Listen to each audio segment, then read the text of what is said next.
Bismillahirrahmanirrahim. Assalamualaikum warahmatullahi wabarakatuh.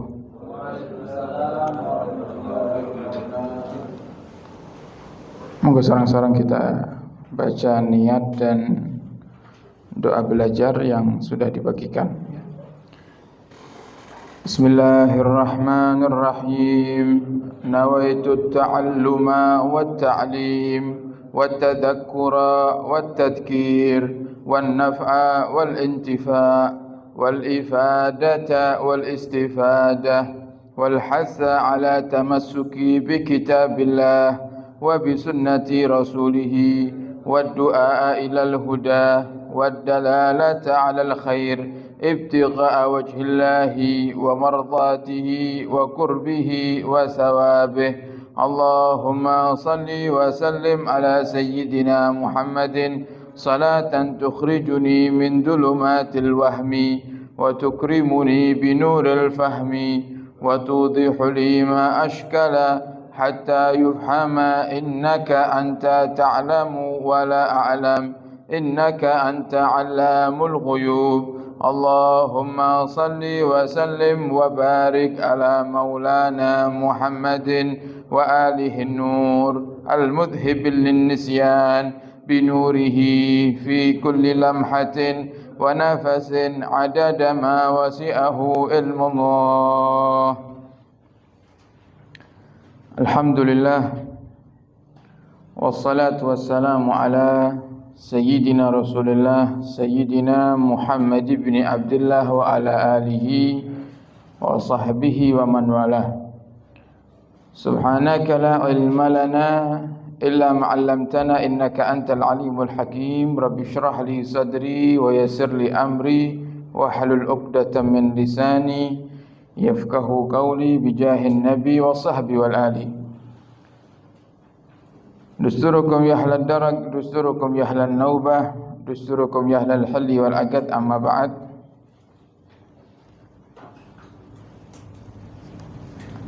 Kita sampai di bab yang selanjutnya, yaitu bab niyah,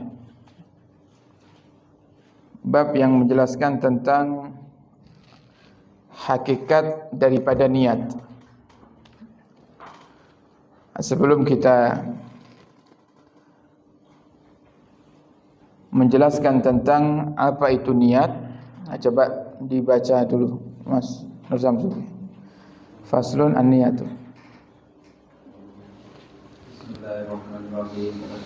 An-niyatu qawlu syai'in muqtaran bi fi'lihi wa mahalluha al-qalbu wa talaffuzu biha sunnatun wa waqafuha 'inda wasli awalin juz'in min al-wajhi wa tadribu alla yuqaddama qadrun 'ala qadri. Sudah. Kita terjemahkan terlebih dahulu setiap kata di dalam bab tentang niat. Faslun, bab yang baru. An-niyatu, niat itu adalah niat itu adalah qasdu syai'i muqtaranan bi fi'lihi. Sebagian riwayat mengatakan muqtarinan. Jadi bisa dibaca muqtaranan, bisa dibaca muqtarinan. Qasdu syai'i, menyengaja melakukan sesuatu, menyengaja melakukan sesuatu, muqtaranan bi fi'lihi, bersamaan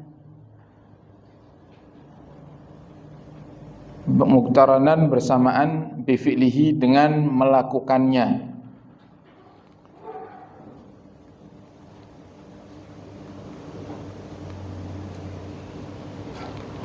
An-niyatu, niat itu adalah menyengaja melakukan sesuatu bersamaan dengan bi fi'lihi, bersamaan dengan melakukannya.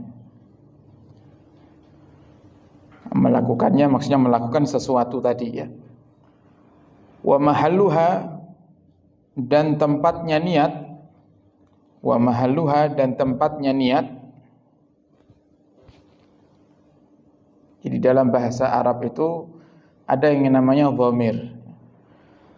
Dhamir itu kalau dalam bahasa Indonesia biasanya setiap kata yang di akhirnya kita kasih nya. Ini miliknya. Nya itu dalam bahasa Arab namanya dhamir. Ada dhamir laki, ada dhamir perempuan. Tadi ada di atas bifi'lihi, hi itu dhamir laki. Sesuatu yang dikembalikan kepada suatu dhamir yang dikembalikan kepada sesuatu yang mudzakkar, yang bukan muannas. Mudzakkar itu maksudnya dia bukan isim yang muannas. Nanti akan ada waktunya kita menyinggung masalah nahwu dan sharaf. Di sini mahalluha hanya kembali kepada niat. Mahal itu artinya tempat. Kalau bahasa Indonesia mahal itu larang, awis. Bahasa Arab mahal itu tempat. Jadi bahasa Arabnya tempat niku wonten mahal, ada makan. Jadi kalau di bahasa Indonesia makan niku dahar, nggih. Nek bahasa Arab makan itu tempat. Misal kita ditanya, hayya bina nata'allam, ayo kita belajar. Wa ainal makan, di mana tempatnya gitu. Bukan di mana makannya gitu. Nggih. Jadi makan atau kata lainnya mahal. Wa mahalluha dan tempatnya niat itu, mahalluha wa mahalluha dan tempatnya niat itu adalah al-qalbu. Napa qalbun? Hati. Tempatnya niat itu adalah hati. Wa talaffudzu biha dan melafatkan. Talaffuz melafatkan biha dengan niat dan melafatkan biha dengan niat sunnatun, hukumnya adalah sunnah.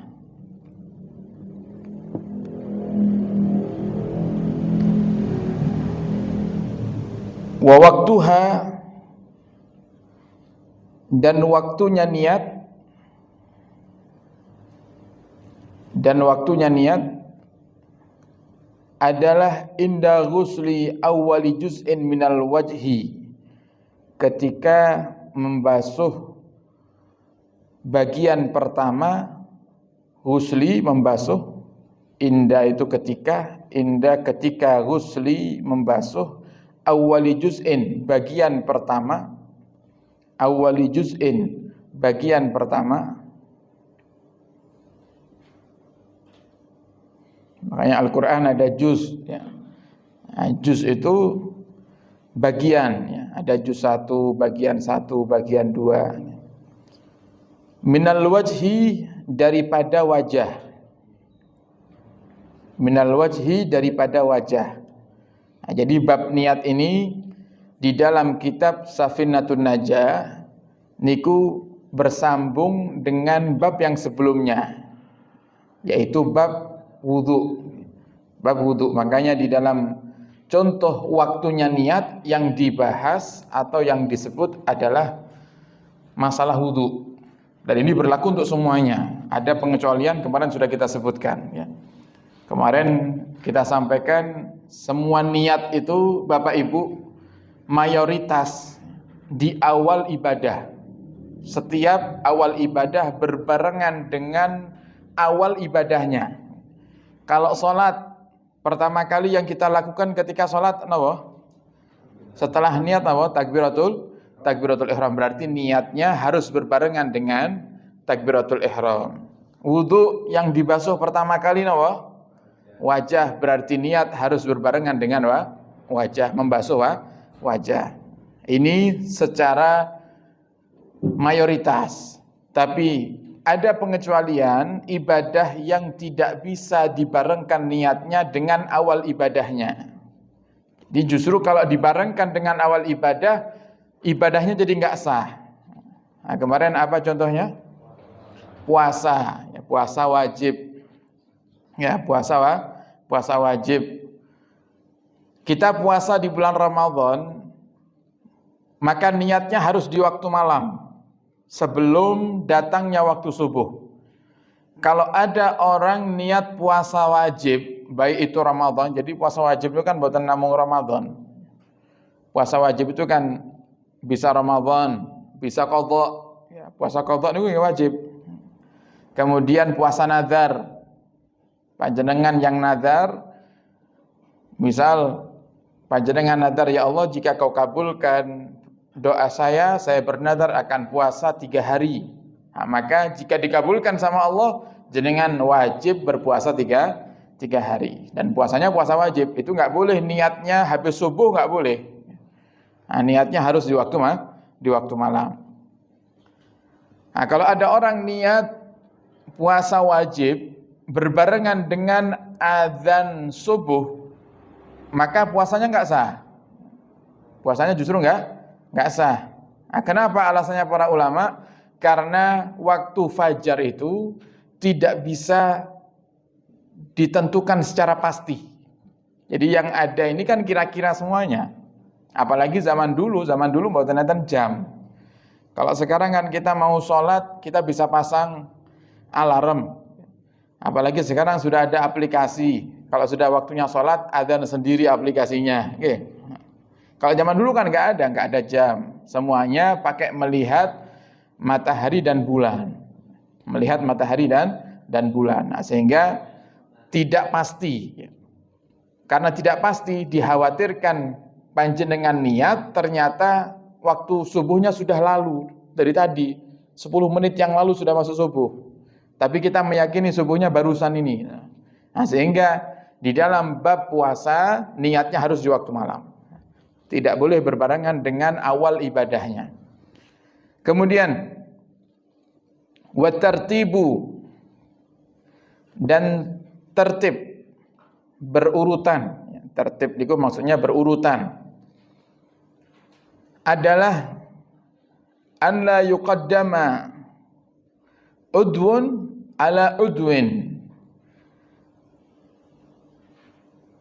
Seseorang itu tidak mendahulukan satu bagian tubuh atas bagian tubuh yang lainnya. Satu anggota atas anggota yang lainnya. La yuqaddam, tidak didahulukan udwun, satu anggota tubuh atau anggota wudu lebih mudahnya karena ini berkaitan dengan wudu, ala udwin, atas anggota wudu yang lain. Jadi dalam madhab Syafi'i tertib hukumnya wajib. Tertib hukumnya adalah wajib, termasuk min furudil wudu, termasuk daripada fardunya wudu. Apa itu tertib? Nah, kemarin kan kita bahas itu. Ada furudul wudu, ada berapa kemarin? Furudul wudu, rukunnya wudu ada berapa? Ada 6. Yang paling akhir apa? Tertib. Nopo tertib niku? Tertib itu adalah anggota yang sudah ditentukan di awal tidak boleh diakhirkan. Yang ditentukan di akhir tidak boleh diawalkan. Itu namanya tertib. Baik, sekarang kita bahas masalah niat ya, supaya kita faham tentang detailnya niat. Yang pertama berkaitan dengan niat. Kenapa sih kok ada niat dalam ibadah itu? Nabi SAW meriwayatkan satu hadis, ada satu hadis diriwayatkan oleh Sayyidina Umar tentang niat. Yang Nabi mengatakan innamal a'malu binniyat. Insyaallah hadisnya ini sering kita dengar. Innamal a'malu binniyat. Amal perilaku seseorang itu tergantung niatnya. Sehingga niat itu menjadi salah satu kewajiban di saat kita beribadah. Yang nanti tujuan daripada niat itu sendiri adalah 2. Tujuan daripada niat itu sendiri adalah 2. Yang pertama adalah tamyizul adah anil ibadah. Tujuan niat niku yang pertama para hadirin adalah tamyizul adah anil ibadah. membedakan kebiasaan dan ibadah. Membedakan antara kebiasaan dan ibadah. Membedakan antara kebiasaan dan ibadah. Contoh, panjenengan mulai subuh sampai maghrib tidak makan, tidak minum, tapi juga tidak niat. Bisa nggak dikatakan puasa? Nggak bisa. Walaupun mulai subuh sampai maghrib panjenengan tidak melakukan hal-hal yang membatalkan puasa. Kenapa? Karena nggak niat. Nah, sehingga untuk membedakan mana yang itu sebuah kebiasaan, dan ada kebiasaan ya, orang apalagi orang sekarang ya, menyebutnya dengan intermittent fasting, ya, membuat jendela makan. Jadi waktu makannya dijedah. Nanti ada waktu, ini sudah waktunya makan, dijedah. Makannya hanya boleh makan, boleh nyamil di waktu itu saja. Kan sama seperti orang puasa. Tapi apakah orang yang menjalankan intermittent fasting itu dikatakan puasa? Kalau dia nggak niat, nggak dianggap puasa. Kalau dia nggak niat, nggak dianggap puasa. Jadi harus niat puasa. Harus niat puasa. Kemudian menjalankan aturan-aturan puasa, baru dia dikatakan puasa. Kemudian contoh lagi, ada orang membaca takbiratul ihram sambil berdiri mengangkat tangannya seperti ini, kemudian dia letakkan di bawah dadanya sebanyak 4 kali layaknya orang yang sholat jenazah, tapi dia nggak niat. Apakah dia dihukumi orang yang sholat jenazah? Nah, tidak dihukumi orang yang sholat jenazah. Kenapa? Karena nggak ada niatnya. Nah, sehingga tidak ada satupun ibadah yang tidak menggunakan niat. Bahkan walaupun itu ibadah yang sunnah. Nah, sekarang para hadirin, sholat duha. Hukumnya sholat duha ini apa? Sunnah. Tapi hukum niat sholat duha apa? Wajib. Orang sholat duha tapi tidak niat. Dia enggak mengucapkan niat sama sekali. Kemudian dia melakukan gerakan-gerakan selayaknya orang sholat. Apakah dia dihukumi sholat? Nah, tidak dihukumi sholat. Jadi walaupun secara keseluruhan sholat duha itu sunnah, tapi melakukan daripada apa yang menjadi syarat sahnya sholat di dalam sholat tersebut, hukumnya tetap wajib. Walaupun sholatnya sunnah. Membaca Fatihah di dalam sholat duha, hukumnya apa? Wajib. Nggak ada sholat tanpa Fatihah, betul-betul. Sholat nggak pakai Fatihah, nggak ada. La sholata liman lam yaqra bi Fatihatil kitab, kata Nabi Muhammad. Tidak dianggap sholat orang yang ketika sholatnya tidak membaca suratul Fatihah, kecuali dalam satu keadaan, yaitu makmum masbuk, itu aja. Selain itu semuanya wajib untuk baca surat Al-Fatihah. Mau sholatnya layaknya sholat pada umumnya, atau sholatnya yang berbeda dari cara melakukannya, seperti sholat jenazah tanpa rukuk, tanpa sujud, tetap ada suratul Fatihahnya. Sholat khusuf, sholat gerhana bulan, gerhana matahari, tetap ada suratul Fatihahnya. Salat khauf, salat dalam keadaan berperang, tetap ada surat Fatihahnya. Nah, jadi semua amal kita itu butuh niat. Nah, sekarang niat itu adalah satu hal yang kita sengaja dan kita lakukan di awal ibadah. Niku dihukumi niat. Itu dikatakan niat. Berbeda kalau kita punya keinginan sekarang tapi melakukannya nanti. Kecuali puasa. Misal saya niat, nah bahasanya kan orang pada umumnya ngomongnya niat, saya niat besok mau sedekah, atau saya niat Jumat depan mau infak. Itu namanya bukan niat, itu namanya azmun. Azmun, ain zai mim, azmun. Jadi bedanya niat dengan azmun itu adalah kalau niat di awal ibadah dilakukan saat itu juga ibadahnya. Kalau azmun itu niatnya sekarang, melakukannya nanti. Melakukannya nanti. Dan ini secara umum dikatakan niat. Secara umum dikatakan niat. Nah, sehingga Kita sering mendengar satu nasihat yang bunyinya niatul mu'min khairun min amali. Niatnya orang yang beriman itu lebih baik daripada amalnya. Nah, ini saking pentingnya niat, Bapak Ibu, ya. Saking pentingnya niat. Kenapa kata para ulama niatnya orang yang beriman itu lebih baik daripada amalnya? Karena amal perbuatan kita nggak akan pernah terjadi tanpa diawali dengan niat. Panjenengan tidak akan hadir di malam hari ini kalau dari tadi panjenengan nggak niat hadir. Apakah iya ada orang yang dari pagi niatnya nanti malam kepingin ngopi, kemudian hadirnya ke majelis? Ada seperti itu? Nggak ada. Kecuali kalau niatnya ngopi neng majelis. Niat ngopi di majelis. Susah aku tak ngopi-ngopi neng di ngopi neng majelis. Majelis fikih biasanya disediai kopi karo Pak Haji lah. Nah, beda lagi itu. Berarti kita niatnya ngaji sambil ngopi kan gitu. Tapi kalau kita niatnya A, nggak mungkin kita melakukan B. Oleh karenanya dikatakan niatnya seorang mukmin itu lebih baik daripada amalnya.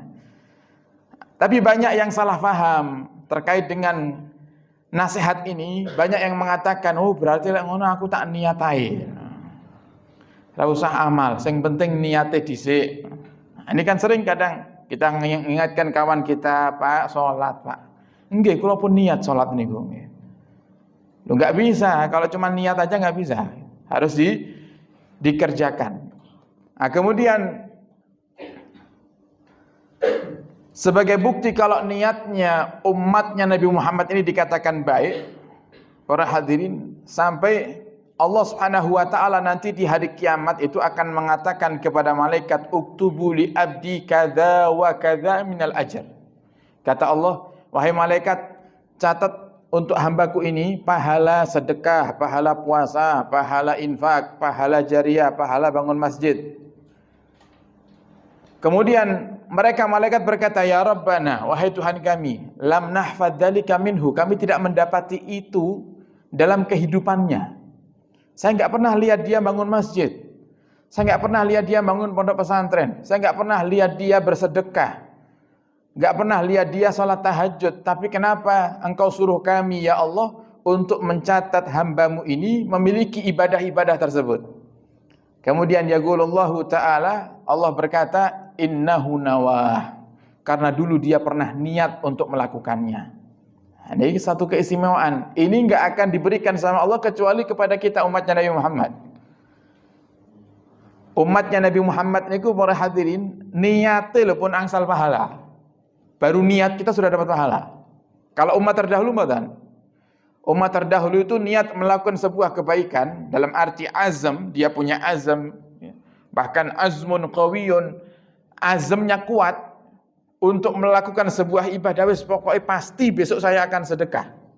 Umat terdahulu, dia katakan seperti itu belum Allah kasih pahala. Tapi kalau kita para hadirin enggak usah ngomong pasti. Kula benjing badhe sedekah. Itu sudah dapat pahala. Oh ternyata besok kita nggak sedekah.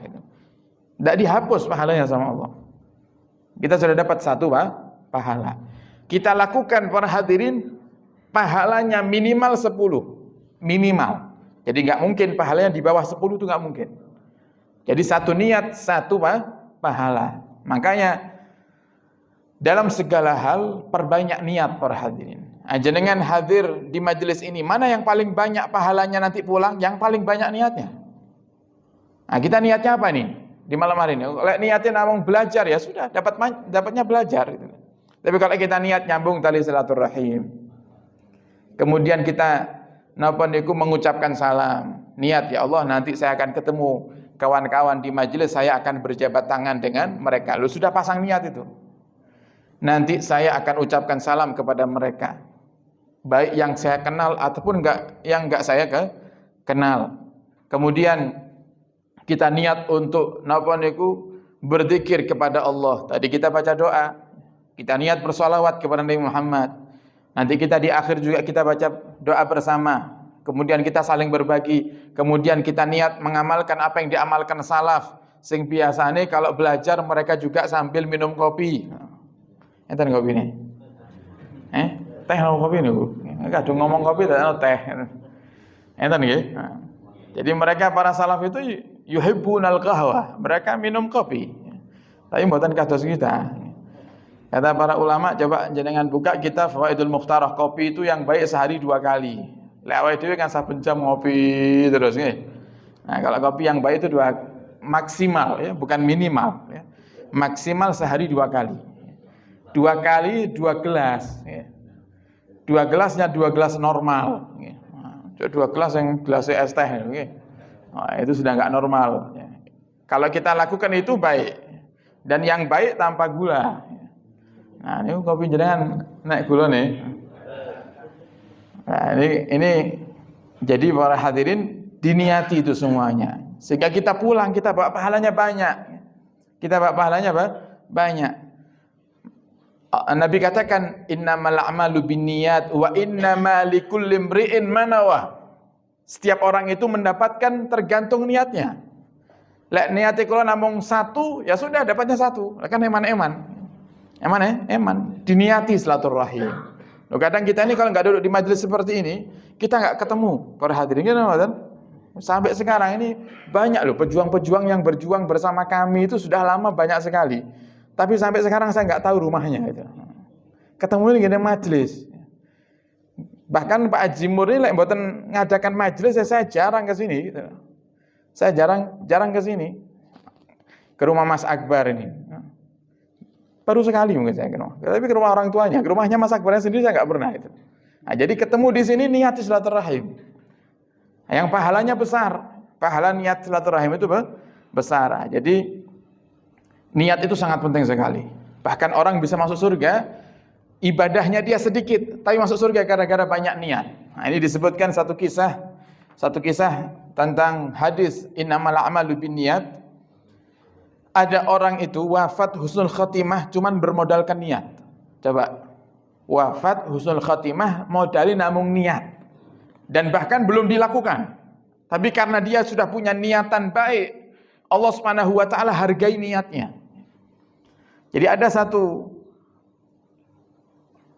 kisah tentang akhawaini, 2 saudara. Kana ahaduhuma abidan, yang kakak, ya anggaplah yang kakak abidan ahli ibadah, yang adik ahli maksiat. Jadi kakak beradik ini beda jalur. Faja'a iblis yauman ilal abid. Satu hari iblis datang kepada kakak yang ahli ibadah dan berkata, wa asafa alaik. Eman-eman kamu ini. Waktumu habis hanya untuk ibadah terus. Doyakta umrak, kamu buang waktumu sia-sia, umurmu sia-sia, fi hasri nafsik, dengan kau menahan dirimu seperti ini, kau mengekang dirimu seperti ini. Wa it'abu badanik, dan kamu buang waktumu, umurmu hanya untuk mempercapek badanmu saja.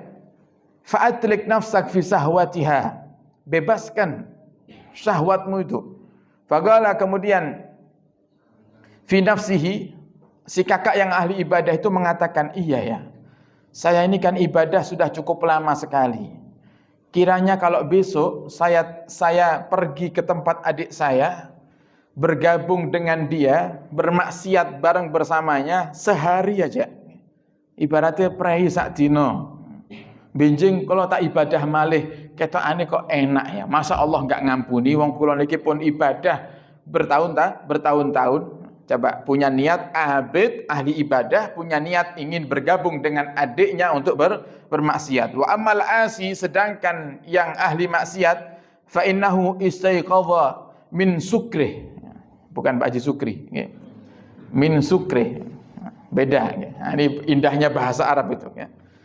Kalau Pak Haji Sukri itu pakai shin ya, ada titik 3 ya. Kalau titik 3-nya hilang bahaya ya.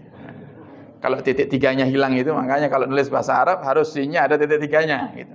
Kalau titik 3-nya hilang artinya bahaya, artinya mabuk. Nah niki al-asi, saudara yang ahli maksiat niki, ketika bangun sadar dari mabuknya, fawajada nafsahu fi halatin radhi'ah. Jadi adik yang ahli maksiat ini, dia pulang dari mabuk-mabukan, kemudian di perjalanan dia pingsan, sampai dia sadar gak ada satupun orang yang nolong dia. Jadi dia kotor di pinggir jalan, gak ada yang mau nolong dia. Karena orang-orang tahu ini pemabuk, gak dihargai. Kemudian dia bangun dalam keadaan kotor, pakaiannya basah, terkena air yang ada di tanah, kemudian banyak debu di wajahnya. Faqala qad afnaitu umri fil ma'asi wa akhi yataladdadu bi ta'ati rabbih. Sungguh aku ini telah buang-buang waktuku dengan maksiat, sedangkan kakakku enak dia di sana beribadah kepada Allah Subhanahu wa taala.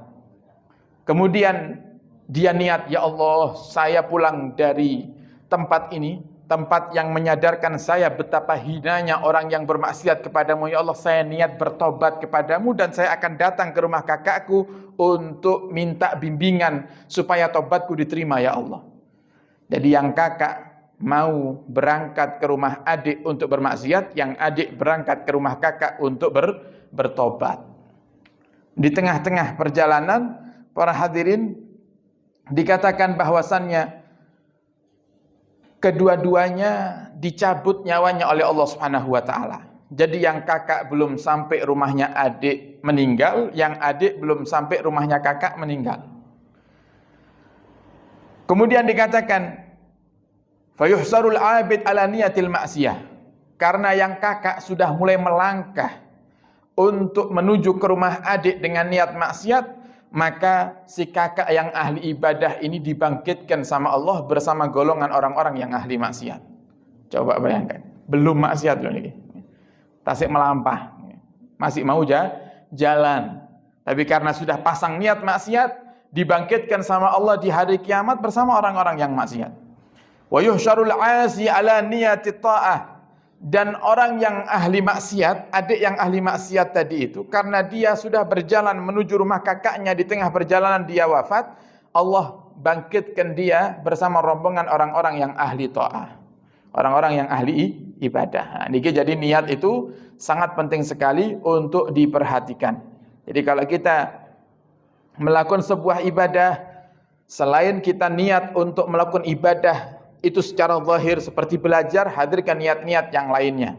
Ya Allah, saya bersedekah niat untuk membuang bala. Kata Allah Subhanahu, kata Nabi Muhammad, as-sadaqatu tudfi ghadabar rabb. As-sadaqatu tudfi'ul bala. Sedekah itu bisa memadamkan musibah. Ya Allah, saya niat dengan sedekah ini menjalankan perintahmu. Niat dengan sedekah ini, ya Allah, untuk memadamkan amarahmu, murkamu kepada saya, ya Allah. Dan niat dengan sedekah ini, ya Rabb, kau selamatkan saya dari api neraka. Oh, niat yang banyak. Al-Imam Ali bin Abi Bakar As-Sakran itu ketika menikah, beliau niat sampai ratusan niat. Nah, ketika menikah beliau niat sampai ratusan niat. Nah, dulu jenengan pas akad nikah niatnya pinten? Lali, gitu kan? Kadang-kadang ndang mari, ya. Qabil tu nikah harus sedang cepat-cepat mari. Nah, makanya ini satu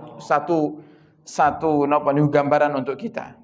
Kadang kita tuh mikir, para hadirin, lu niat satu ibadah dengan ratusan niat itu niat napa mawon? Kan bingung gitu kita. Kita enggak secerdas mereka para ulama terdahulu di dalam menghadirkan niat. Makanya coba lihat, kita dengarkan kalau para guru-guru mulia kita membaca Fatihah, baik di setiap memulai majelis ataupun di akhir majelis, selalu ada bahasa wa ala manawahu aslafun as-salihun. Dan ya Allah, saya niati ini, membaca suratul Fatihah ini, majelis ini, ibadah ini, pengajian ini, sebagaimana apa yang diniatkan oleh mereka orang-orang terdahulu. Nah, sehingga niat kita masuk semuanya itu, orang hadirin. Nah, tujuannya untuk melipat gandakan pahala. Nah, kemudian di dalam bab niat ada 7 hal yang perlu kita perhatikan. Sebagiannya sudah dibahas oleh musannif, pengarang kitab Safinatun Najah tadi di dalam bab niat, tapi ada yang tidak dibahas di sini. Ada hal-hal yang perlu kita perhatikan berkaitan dengan niat. Ada 7. Ada 7. Yang dulu waktu di pondok pesantren kita menghafalkan 7 hal yang berkaitan dengan niat ini dalam sebuah syair sehingga kita mudah untuk menghafal dan mengingatnya. Ada 7 disebutkan oleh sebagian ulama mengatakan ini syair yang ngarang Imam Ibnu Hajar Al-Asqalani. Jadi Imam Ibnu Hajar itu ada 2. ada Imam Ibnu Hajar Al-Asqalani, ada Imam Ibnu Hajar Al-Haythami. Ada yang mengatakan yang mengarang ini adalah Al-Imam At-Tatai. Al-Imam At-Tatai. Jadi beliau menjelaskan tentang ada 7 hal yang harus kita perhatikan di saat kita membahas tentang niat.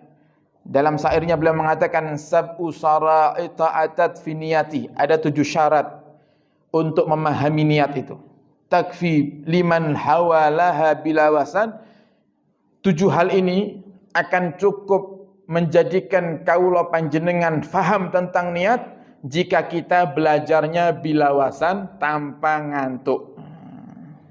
Nah ini beliau lek ngaji ojo ngantuk, bilawasan tanpa ngantuk. Yang pertama hakikatun. Nah, yang pertama apa? Hakikatun, hakikat niat. Hakikat niat. Apa itu hakikat niat? Tadi sudah di kitabnya ada. Nah, jadi yang sudah ada nggak perlu dicatat ulang lagi karena nanti khawatir ketinggalan faedah selanjutnya. Cukup ditulis hakikatun niat ada di awal bab niat. Ada di awal bab niat tadi. Hakikatun niat apa itu? Qasdu syai' muqtaranan bi fi'lihi. Jadi definisi hakikat itu maksudnya definisinya niat ya. Menyengaja melakukan sesuatu yang berbarengan atau bersamaan dengan melakukannya. Itu namanya hakikatun. Kemudian yang kedua hukmun. Hakikatun, hukmun. Yang kedua hukmun. Hukumnya niat. Yang kedua hukumnya niat. Apa hukumnya niat? Hukumnya niat mayoritas adalah wajib. Hukumnya niat mayoritas adalah wajib. Jadi ghaliban, mayoritas. Tapi ada yang enggak wajib.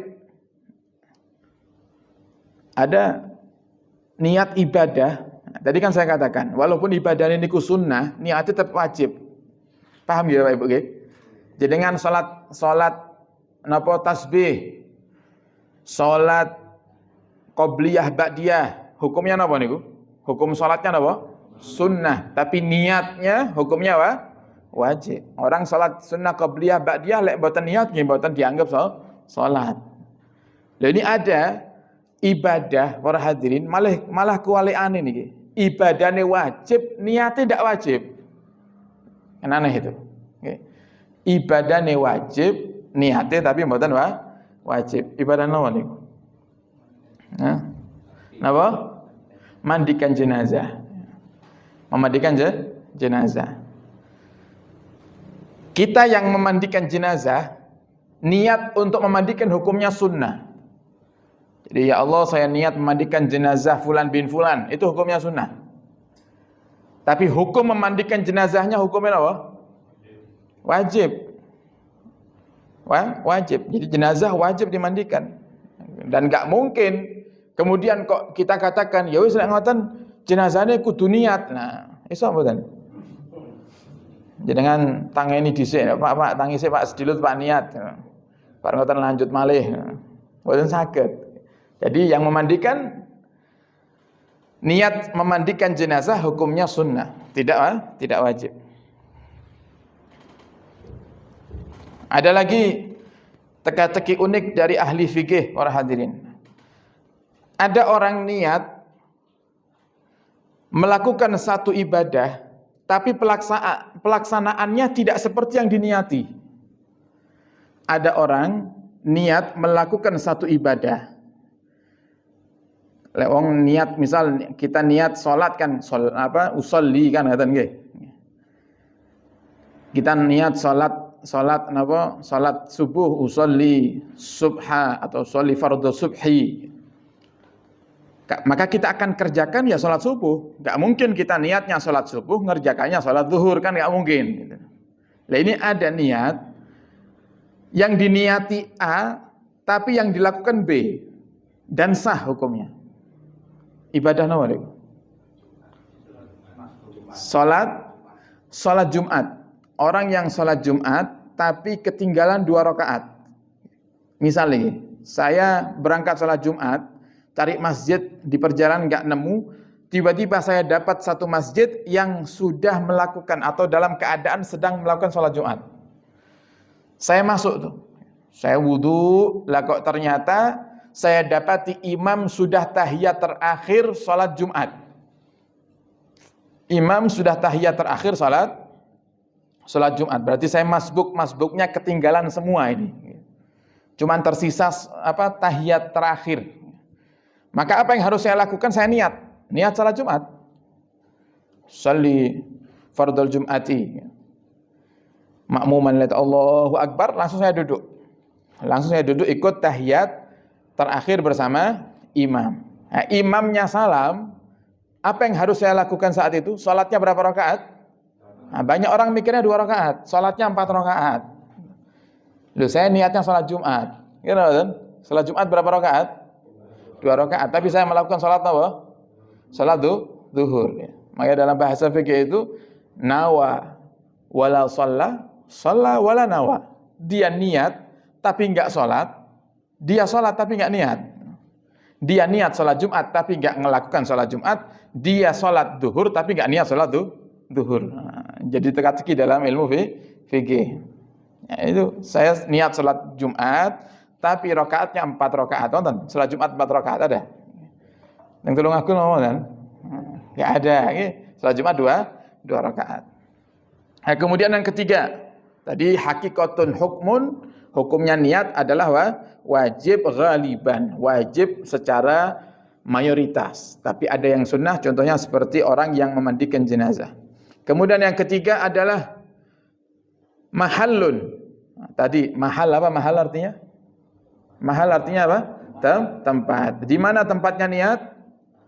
Di hati. Nah, ini diingat-ingat Bapak Ibu, okay? Niat itu yang wajib di hati. Niat itu yang wajib di hati. Mengucapkan dengan lisan, wa amma talaffudu biha, tadi disebutkan di situ, wa amma wa talaffudu biha, dan mengucapkan atau melafalkan niat itu hukumnya sunnah. Jadi selama ini kita baca usalli nawaitul wudu'a nawaitu shauma ghadin dengan mengeluarkan suara, itu semuanya hukumnya sunnah. Kita dapat pahala. Tapi yang wajib di hati. Makanya jangan sampai itu hanya sekedar menjadi satu zikiran aja. Karena ada yang enggak paham, biasanya habis salat tarawih sama imam diajak niat puasa untuk besok, dia ikut. Bahkan dia paham, dia hafal terjemahannya, tapi hatinya enggak niat. Maka dia enggak dianggap puasa sama Allah. Yang dihitung yang di hati. Jadi niat itu di hati. Terutama jika kita sandingkan hal ini dengan waktunya niat. Tadi waktunya niat kapan? Kalau jenengan wudu, waktunya niatnya kapan? Berbarengan dengan awal ibadah. Membasuh bagian pertama daripada wajah. Membasuh bagian pertama daripada wajah. Itu waktunya kita niat. Lah kira-kira jenengan basuh wajah sambil ngomong sakit enggak? Biur nawaitu ngoten. Sakit enggak? Nah, itu enggak bisa. Makanya nawaitunya kan sebelumnya. Sebelumnya itu untuk apa? Untuk menegur hati. Supaya seakan-akan kita ngomongi hati, Hasan, kamu lagi mau wudu nih, yang fokus.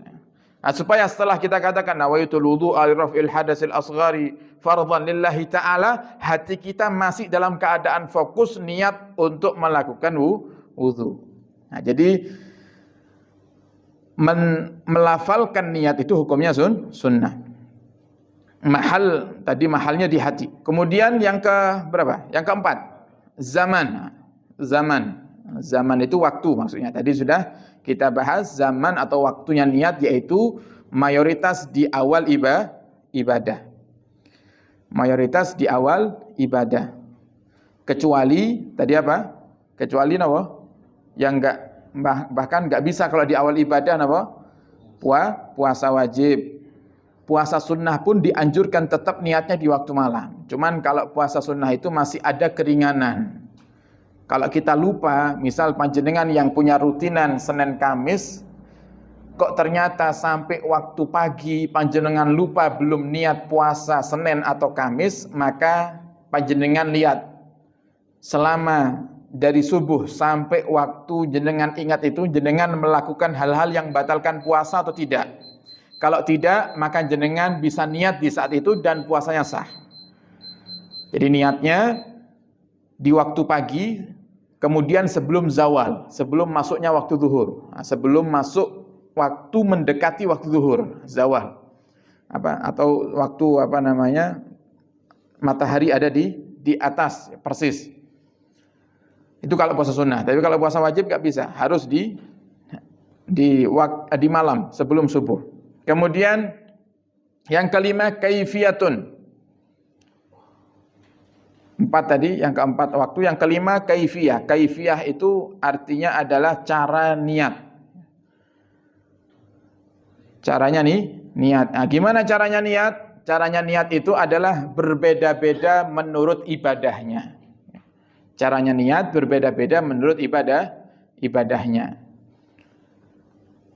Kalau sholat biasanya kita mazhab Syafi'i pakai usolli. Pakai usolli. Itu keseringannya, pakai usolli. Kemudian kalau wudu, puasa kita pakai nawaitul wudu'a. Kemudian nawaitu shauma ghadin, pakai nawaitu sesuai dengan ibadahnya masing-masing. Kemudian haji atau umrah, nawaitul umrata lillah, atau bisa menggunakan labbaik Allahumma umratan. Nah, sudah masuk kategori orang ini niat umrah. Jadi tergantung ibadahnya masing-masing. Kemudian yang keenam, syartun. Nah, syaratnya niat. Jadi niat niku mboten asal-asalan, ora hadirin wonten syaratnya. Yang pertama syaratnya niat adalah muslim. Yang berniat harus muslim. Wong kafir niat enggak sah niatnya. Dari niatnya aja sudah enggak sah, apalagi ibadahnya. Jadi kalau jenengan ditanya orang kafir niat orang kafir melakukan puasa Ramadan, sah tidak puasanya? Jangankan puasanya, niatnya aja sudah enggak sah. Nah, niatnya aja sudah enggak sah, karena niat itu akan menjadi sah jika yang berniat adalah muslim. Yang kedua adalah tamyiz. Tamyiz atau berakal. Nah, tamyiz yaitu umur seorang anak yang dia sudah bisa membedakan mana yang berbahaya, mana yang tidak. Itu dikatakan tamyiz. Jadi sering kita dengarkan tamyiz. Apa itu tamyiz? Tamyiz itu umur di mana seorang anak itu bisa membedakan mana yang bahaya dan mana yang tidak untuk dirinya. Sebagian ulama mengatakan tamyiz itu adalah anak kecil yang sudah bisa makan sendiri. Kemudian istinja sendiri, itu sudah masuk kategori tamyiz. Jadi kalau dia niat sendiri, sah niatnya. Sah niatnya. Makanya orang tua yang punya anak belum mumayyiz, belum tamyiz anaknya, itu kalau waktunya zakat, ya walinya yang niati, orang tuanya yang niati. Karena apa? Anaknya belum mumayyiz. Tapi kalau anaknya sudah mumayyiz, jenengan bimbing untuk niat sendiri. Nah, jenengan talqin. Nawaitu an ukhrija zakatal fitri li nafsi fardhan lillahi ta'ala. Jenengan bimbing seperti itu. Tujuannya mendidik supaya anak itu terbiasa untuk melafalkan niat tersebut. Kemudian yang ketiga adalah mengetahui apa yang diniati. Mengetahui apa yang diniati. Misal, kita niatnya sholat. Sebelum niat, jenengan harus tahu bagaimana caranya sholat. Jenengan mau haji. Sebelum jenengan haji, jenengan harus tahu bagaimana caranya haji. Nanti akan menjadikan niat panjenengan akhirnya sah. Tapi kalau elok-elokan, cuman ikut-ikutan saja, nah ini yang enggak boleh. Yang enggak boleh. Ayo sholat apa tak melok ae, enggak bisa seperti itu. Jadi harus pasti, ya, harus pasti. Kemudian yang keempat, niatnya adamul ityan bima yunafiha, tidak mendatangkan sesuatu yang menafikan niat itu. Tidak mendatangkan sesuatu yang menafikan. Tahu menafikan ya? Menafikan itu membatalkan niat itu.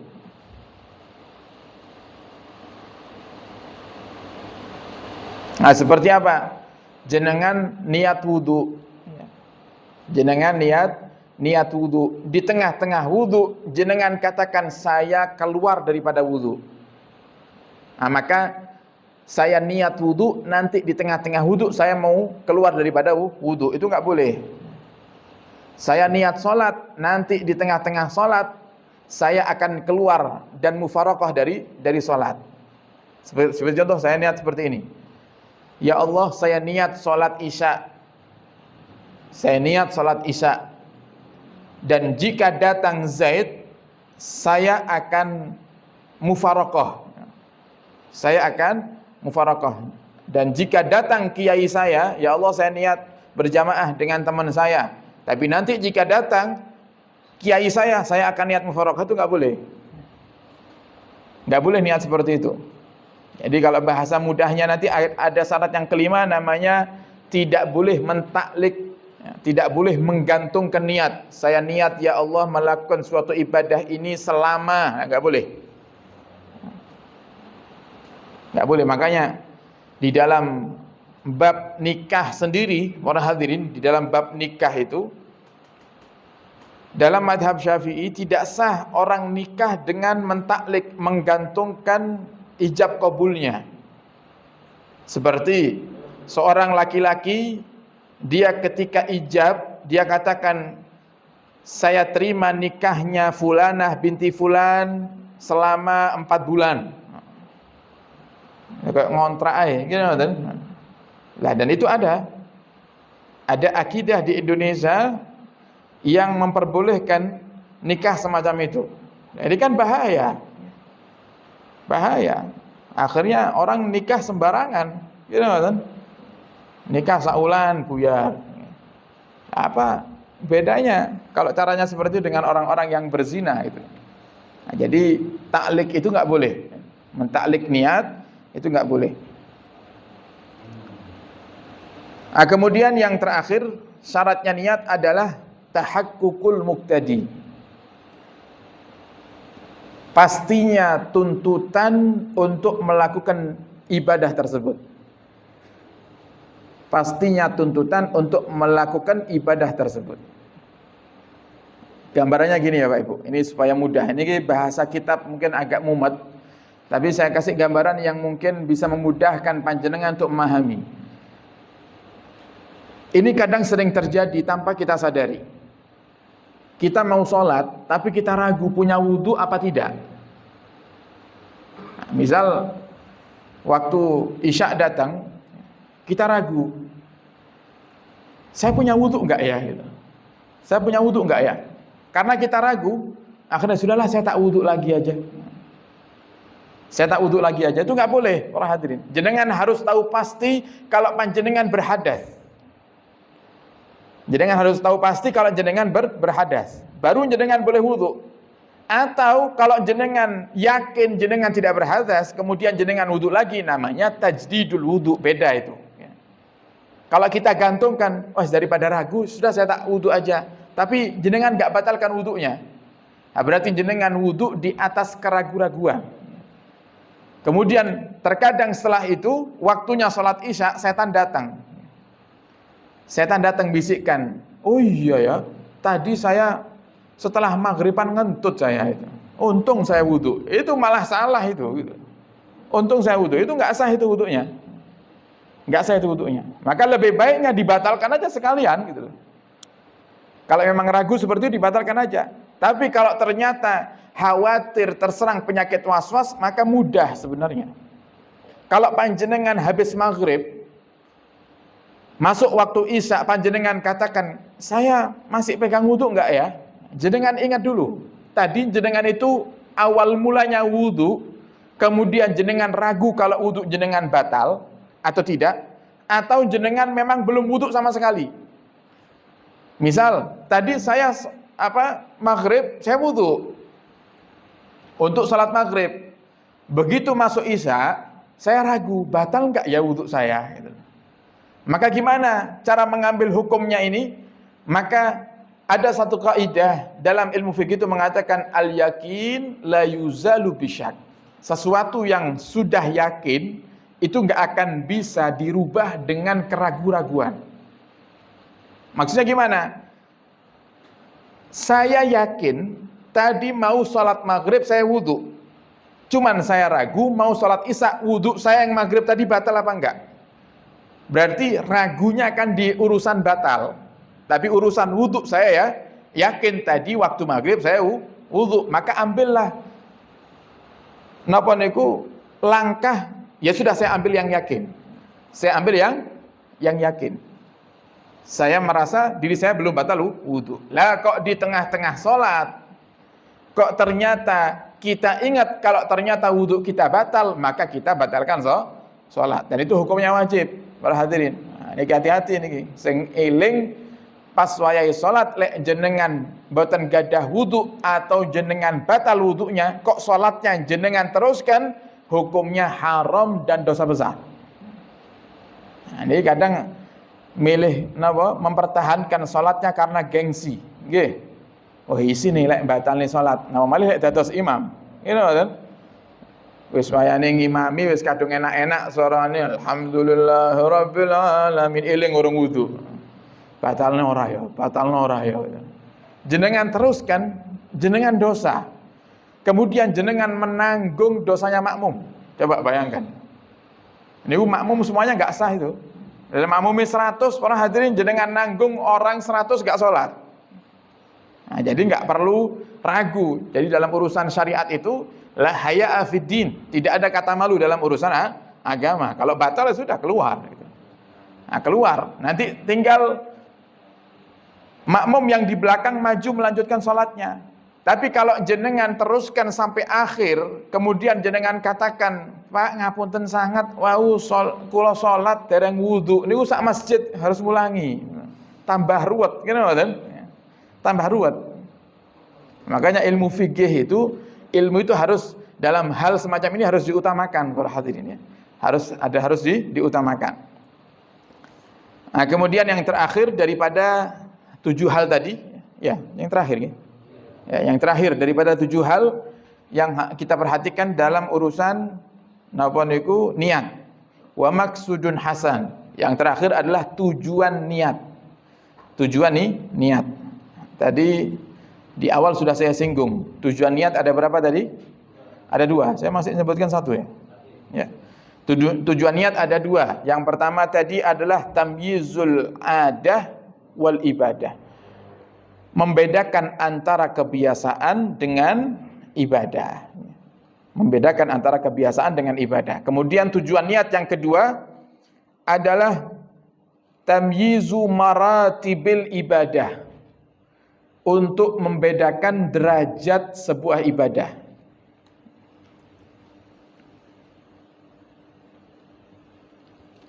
Untuk membedakan derajat atau urutan sebuah ibadah. Sebagai contoh, mandi besar, mandi junub, hukumnya apa?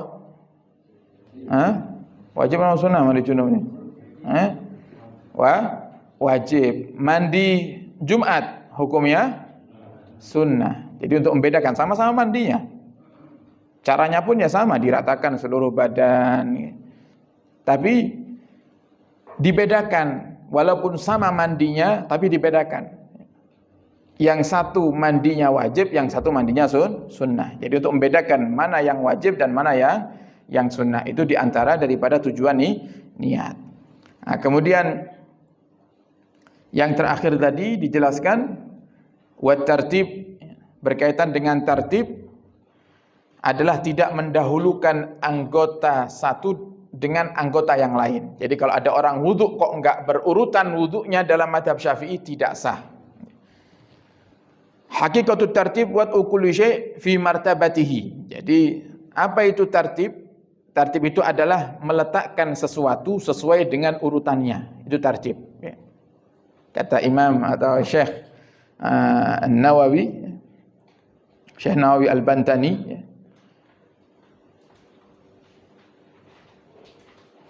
beliau mengatakan tartib itu adalah wad'u kulli syai' fi martabatihi. Meletakkan sesuatu sesuai dengan urutannya.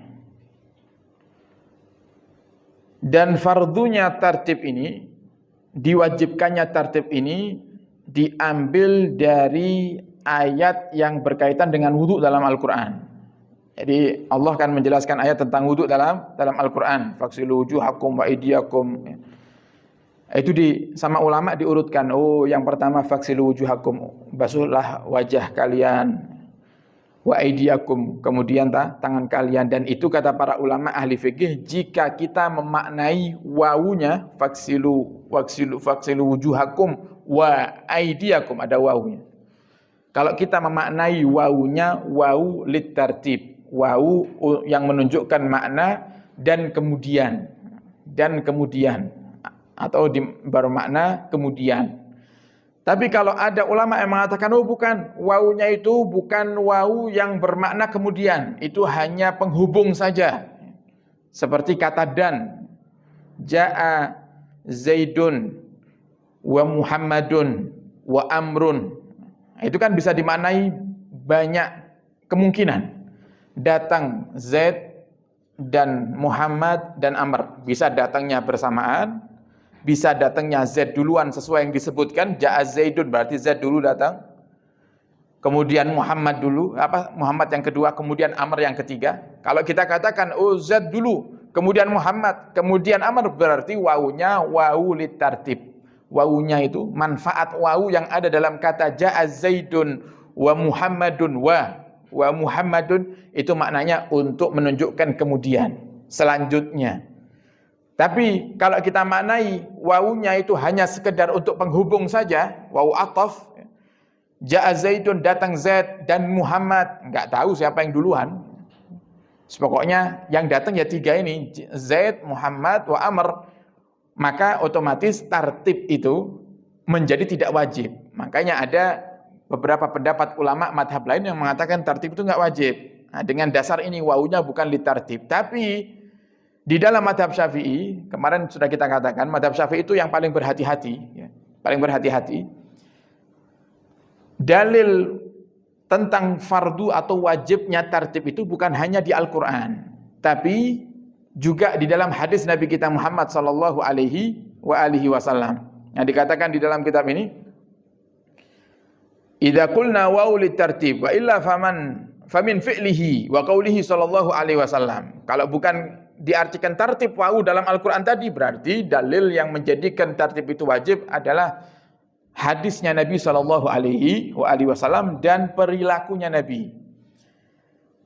Idh lam yanqul atau lam yunqal anhu alaihi salatu wassalam annahu tawadda'a illa murattaban. Tidak ada satupun yang menukil dari Nabi Muhammad ketika berwudu kecuali beliau wudunya dalam keadaan murattab. Wudunya dalam keadaan tartib. Dari wajah kemudian tangan. Jadi dilihat, sahabat tuh ngelihat, oh Nabi lah wudu ngoten toh. Kemudian sahabat niru. Tabi'in melihat sahabat, oh sahabat tuh lek wudu seperti itu toh. Ditiru sama tabi'in sampai akhirnya menjadi satu riwayat bahwasanya Nabi itu ketika berwudu selalu dalam keadaan tartib. Kemudian qala ba'da an tawadda'a murattaban, ketika Nabi selesai menjalankan wudu dengan berurutan tadi, Nabi mengatakan hadza wudu'un la yaqbalullahu sholata illa bihi. Ini loh wudu yang Allah tidak menerima salat kecuali dengan wudu yang seperti ini. Kata Nabi Muhammad, ini loh caranya wudu. Wuduku barusan ini loh yang Allah enggak menerima salat kalian kecuali dengan wudu yang seperti ini. Nah, wudu bimisli hadza, kata Nabi Muhammad. Jadi dari hadis ini cukup untuk, dan ini hadis yang sahih rawahul Bukhari, untuk mengatakan bahwasannya tartib itu hukumnya adalah wajib. Jadi kita bersyukur mengikuti mazhab Syafi'i yang selalu berhati-hati di dalam mengambil satu hukum. Nah, ini sedikit tentang bab niat dan tertib. Semoga Allah mudahkan kita untuk bisa mengamalkannya. Wallahu a'lam bishawab. Waktunya sudah kelewat. Para hadirin, kita sebelum kita tutup ada yang sakit ya, dari keluarga pejuang kita bacakan Fatihah terlebih dahulu. Yang pertama,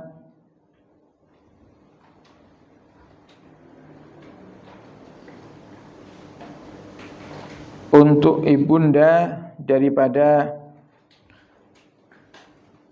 ketua konsumsi kita, Ibu Sri Bulurejo, ibunda beliau yang bernama Ibu Parmi sedang dirawat di rumah sakit. Dan juga untuk putra atau anak daripada pejuang kita, juga pejuang konsumsi, Ibu Endang, yang anaknya juga sedang dirawat di rumah sakit ya, dengan nama Khari Nirdayana. Nah, kita doakan semoga Ibu Parmi dan Khari Nirdayana segera diberikan kesembuhan oleh Allah Subhanahu wa taala, diangkat penyakitnya, dipanjangkan umurnya. Dan untuk semua pejuang-pejuang kita, keluarga-keluarga kita, guru-guru kita, dan orang-orang yang kita cintai yang sedang sakit, semoga diberikan kesembuhan segera oleh Allah. Wa anallaha yashfihima wa yashfina wa iyyahum shifaan ajilan shifaan la yughadiru saqaman wala alama ala hadhihi niyyah wa ala kulli niyatin salihah bi jahin nabi wa alin nabi wa ila hadratin nabi sallallahu alaihi wasallam bisirril Fatihah.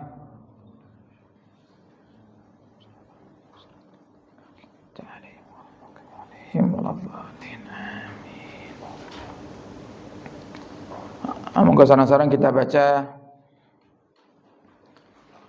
doa setelah majlis. Bismillahirrahmanirrahim.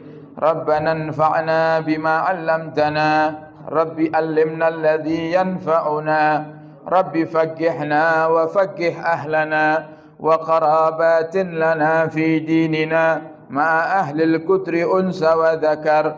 Rabbi waffiqna wa waffiqhum lima tartadi qawlan wa fi'lan karama warzuqil kulla halalan daima wa akhilla atqiya ulama nahdha bil khairi wa nukfa kulla syarr. Rabbana aslih lana kulla su'un wa aqirra birridha minkal uyun qabla an ta'tiyana rusulul manun waqdi anna rabbana kullad duyun waghfir istur anta akram man satar wa salatullahi taghsal mustafa man ilal haqqi da'ana wal wafa bi kitabin fihi linnasi shifa wa alal alil kirami syurafa wa alal sahbil masabihil ghurar. Allahumma hdina bihudak waj'alna mimman yusari'u fi ridhak ولا تولنا وليا سواك ولا تجعلنا ممن خالف أمرك وأصاك وحسبنا الله ونعم الوكيل ولا حول ولا قوة إلا بالله العلي العظيم وصلى الله على سيدنا محمد وعلى آله وصحبه وسلم والحمد لله رب العالمين. يا ربنا اعترفنا بأننا اعترفنا وأننا أصرفنا على لظى أشرفنا فتب علينا توبة تغسل لكل حوبة واستر لنا العورات وآمن الروعات واغفر لوالدينا ومولودينا والآل والإخوان وسائر الخلان وكل ذي محبة أو جيرة أو صحبة والمسلمين عجما آمين ربي اسمع فضلا وجودا منا لا باكتساب منا بالمصطفى الرسول نهضى بكل سول بالمصطفى الرسول نحظى بكل سؤل بالمصطفى الرسول نحظى بكل سؤل صلى وسلم ربي عليه أدى الحب وآله وصحبه عدد طس سحبي والحمد للإله في البدء والتناهي سبحانك اللهم وبحمدك أشهد أن لا إله إلا أنت نستغفرك ونتوب إليك. Juga ini kita bacakan Fatihah untuk Al-Habib Muhammad Amin bin Syah Abu Bakar. Beliau pengasuh Pondok Pesantren Nurul Ulum Kanigoro Blitar yang hari Rabu kemarin meninggal dunia, dan juga untuk ibunda Pak Haji Khairil Anam, sinten namanya supaya siapa?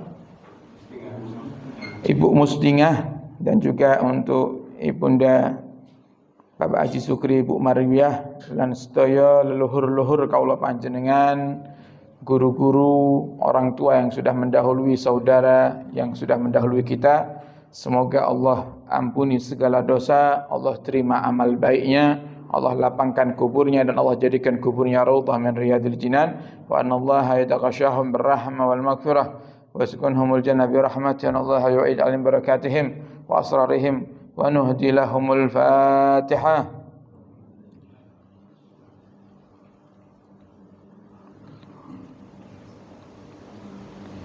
Amin. Dan jangan lupa besok ada agenda seperti biasa, kita olahraga, ya, olahraga bersama sekaligus ya, berziarah ke makam para wali, yang insyaallah besok kita ziarahnya ke makam Aulia Tambak. Kita cari yang terdekat terlebih dahulu, karena beberapa waktu terakhir kita ada kendala kesehatan. Alhamdulillah ini sudah mulai membaik. Kita masih mencoba untuk beradaptasi lagi. Semoga Allah paringi sehat terus, panjang umur. Jadi besok kita bersepeda bersama. Engkang boten saged bersepeda atau enggak punya sepeda, saged motoran derek ziarahnya. Insyaallah kita cari keberkahan daripada para wali-walinya Allah Ta'ala. Semoga dikabulkan semua hajat insyaallah ya amin ya rabbal alamin. Sekian dari kami, kurang lebihnya mohon maaf dan mohon doa selalu. Wabillahi taufiq hidayah. Assalamualaikum warahmatullahi wabarakatuh.